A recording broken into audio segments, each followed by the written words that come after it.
I regret marrying someone as immature as Paul. Younger women like you are definitely better. It's embarrassing to be seen with an older woman like you. If only I could turn back time, I'd redo my life. These were the hurtful words my ex-husband Paul uttered a decade ago when we were still together. My name is Jennifer, aged 48. At 33, I tied the knot with Paul, who was 5 years my junior. We met at the hospital where I work as a nurse, and he had just completed his medical internship. Despite the age gap and our differing professional roles, Paul's eagerness to seek my advice and his innocence drew me towards him. Our daily conversations gradually evolved into a romantic relationship. Initially apprehensive about our age difference, I was reassured by Paul's nonchalance towards it. 2 years into our relationship, we exchanged vows. However, after 5 years of marriage, Paul began hurling hurtful remarks, expressing his regret at not marrying a younger woman. He openly flirted with young nurses at the hospital, which I chose to ignore. Until one day, I discovered his infidelity with a former patient, a woman 10 years my junior, already carrying his child. His laughter as he justified his affair pierced me deeply. Unable to tolerate his betrayal, I agreed to a divorce and sought alimony. Naturally, this decision enraged Paul, who believed he should be rewarded for enduring our marriage. His father's indifference to his son's wrongdoing added insult to injury. With Paul adamantly refusing to pay, I reluctantly sought legal assistance. Enduring hurtful remarks during our marriage and facing his infidelity, I refused to back down silently. With the lawyer's guidance, I rightfully received the alimony I deserved. We parted ways, and I began living alone, terminating our shared apartment lease. Paul's departure to a new hospital came with more insults, leaving behind judgmental whispers that plagued me. The constant gossip eventually took a toll on my mental well-being, prompting my decision to leave the hospital after a period of aimless drifting. Realizing my love for both work and physical activity, I actively sought out a new professional environment. Fortunately, a small maternity clinic just 2 stations away from my current residence was hiring nurses. Following the interview, I was immediately welcomed into the team, despite the clinic's minimal staff of both doctors and nurses. The atmosphere felt warm and inviting, conducive to providing excellent care for patients. During one of the clinic's relatively calm days, a pregnant woman, referred from another hospital, arrived for her appointment.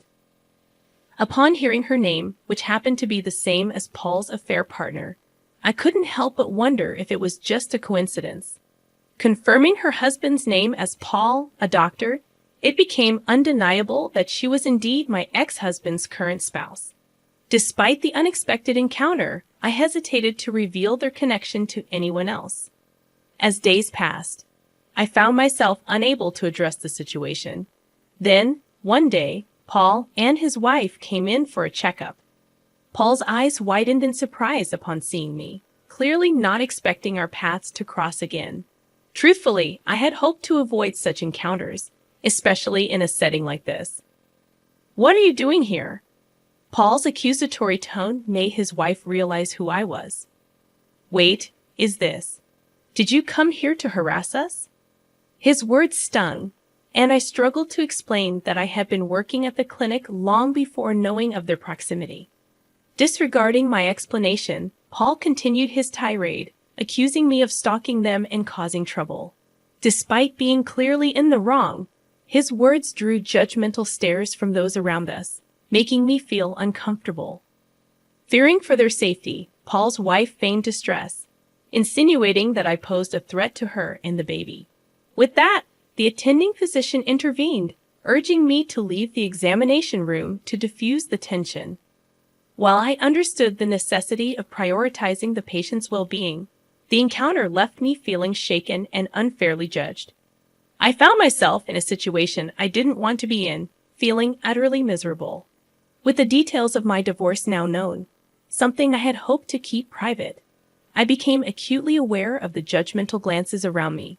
To add to my discomfort, Paul's wife continued to frequent the hospital, openly criticizing me, despite everyone knowing I wasn't at fault.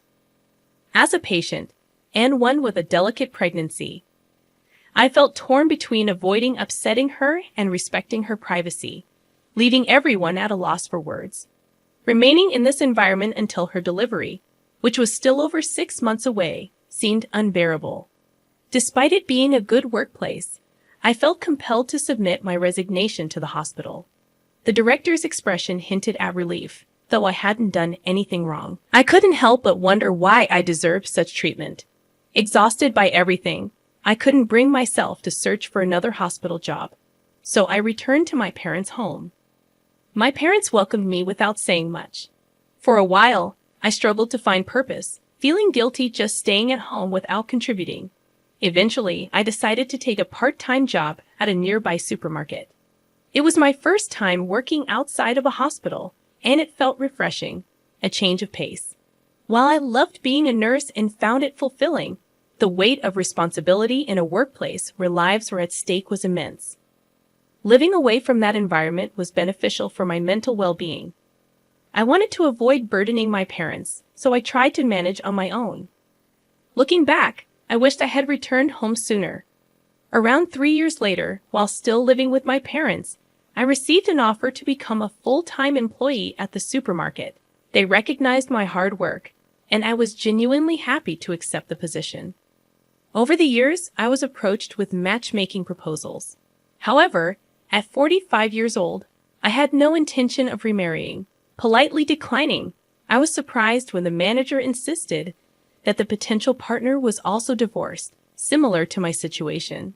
Despite my initial refusal, the offer lingered in my mind. I agreed to the arranged meeting, considering our mutual maturity. We decided to meet directly, without intermediaries.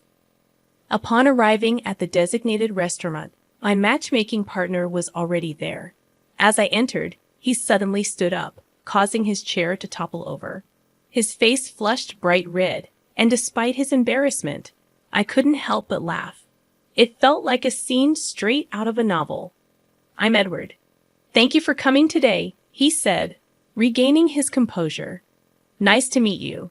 I'm Jennifer." Perhaps due to the initial mishap, we quickly found ourselves at ease with each other. I discovered that Edward had visited our supermarket during a business trip and had been captivated by me at first sight. He had convinced the department manager, who turned out to be Edward's senior from university, to arrange our meeting. "I'd like to pursue a serious relationship if possible," Edward expressed. I had come prepared to decline, but unexpectedly, I found myself wanting to see him again. After 6 months of dating, we decided to get married. My parents liked Edward's personality, and they were genuinely happy for us. Our life together, filled with Edward's care and consideration, was truly blissful. Since we were both older, we hadn't planned to have children from the start. However, when I turned 48, my health took an unexpected turn. I wasn't feeling unwell. I was pregnant. I never imagined I'd be pregnant at this age, and certainly didn't expect my discomfort to be morning sickness. I suspect Edward felt the same way when I shared the news. "It looks like I'm pregnant," I said. Edward responded naturally, "That's wonderful. So, who's pregnant? Do I know the person?" "Yeah, I think you know her very well. She's right in front of you," I replied, pointing to myself. Edward looked bewildered, staring at my belly. "Huh. I'm the one who's pregnant," I clarified. He remained silent for a moment, processing the news. Then, with wide eyes, he asked, "Wait, so you mean we'll be parents?" "Yes, it seems that way," I confirmed. "Really?" he exclaimed. "Wow." As he hugged me tightly, I could hardly believe it. "Unbelievable, it's a miracle," I whispered. "Is it okay if I go through with it?" While I had never considered not having the baby, my age was a factor. Thinking about the future made me anxious. Even at the hospital, they asked, "What will you do?" I understood the risks of advanced maternal age for both mother and child. Not everyone would agree with our decision. People might question how old we'd be when our child turned 20. The uncertainty of parenting at this age also worried me. Still, I couldn't bear the thought of ending a life that had taken root. "What are you saying?" "Of course, it's natural." Edward's immediate response made me happy. I believed it reflected Edward's genuine feelings. However, After a while, he started worrying about my health. Even for a man like Edward, I could imagine the potential challenges. We discussed it thoroughly, and our desire to have the baby remained unchanged. We began preparations with the doctor's guidance. Both our parents were surprised and concerned, but they were genuinely thrilled. And so it was decided that I would give birth at a well-equipped, large hospital. The obstetrician was a very caring and competent doctor, which was reassuring. On one of the prenatal checkup days, not only the obstetrician but also an internal medicine doctor came for extra precaution. Edward was supposed to be there too, but unfortunately, he had urgent work and couldn't make it. So, I entered the examination room alone. To my surprise, there was my ex-husband Paul. Honestly, encountering him again in such a place felt unbelievable. Ha, seriously. You're a 48-year-old pregnant woman. It's impossible to give birth at your age. He burst out laughing.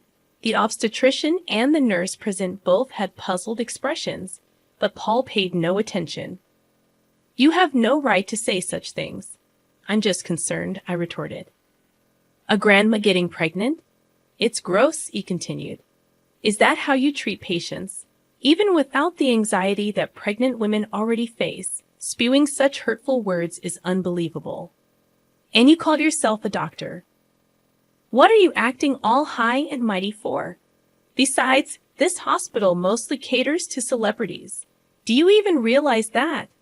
It'd be better for you to leave before embarrassing yourself, doctor. I'll leave without being told. Giving birth in a hospital where doctors like you work? No way, yeah. Just go, doctor, Paul sneered, pointing towards the door. This lady is the wife of the Taylor Group's significant donor. Son's wife, to be precise. Huh? You might not know her since you're new here. He continued, but before he could say more, Mrs. Taylor intervened.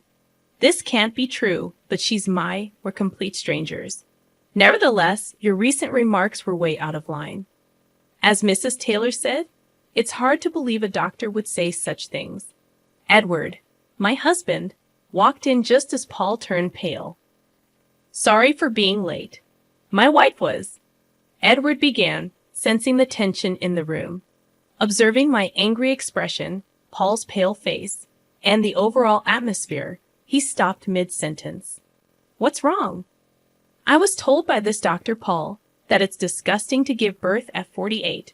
I explained, seeing Edward's concern. His expression changed instantly upon hearing those words. Paul? You're Paul, right? You insulted my wife. Edward's voice was stern. Paul stammered, denying the accusation, but Edward pressed on. How can you insult a patient like that? What kind of hospital is this? I can't trust this hospital with my precious wife and unborn child. Just then, the nurse who had left earlier returned with the director. Mr. Taylor, I heard there was some rudeness. Director.